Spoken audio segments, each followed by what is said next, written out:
Hello guys, welcome back to this channel. In today's video, I'm going to show you where you can find Vanya's Easter egg and Heartopia game Wonder Egg Hunt event. Okay, let's get into it guys. Heartopia has just released Wonder Egg Hunt event, and to complete this event, you need to take a photo of Vanya's Easter egg ornament. And I'm going to show you guys where you can find Vanya's Easter egg ornament. First of all, you need to go to the central square right here, and you're going to go to the garden street. Okay, I've already added custom markers, so I'm going to drag the location.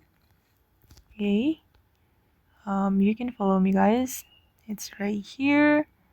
From the central square, just go to this area and you will find Vanya's Easter egg ornament. Okay, it's here. Okay, then activate your camera and you can take a photo of Vanya's Easter egg ornament. Okay guys, and that's how you can find Vanya's Easter egg in Heartopia game Wonder Egg Hunt event. I hope this video will be useful for you. Thank you so much for watching and bye!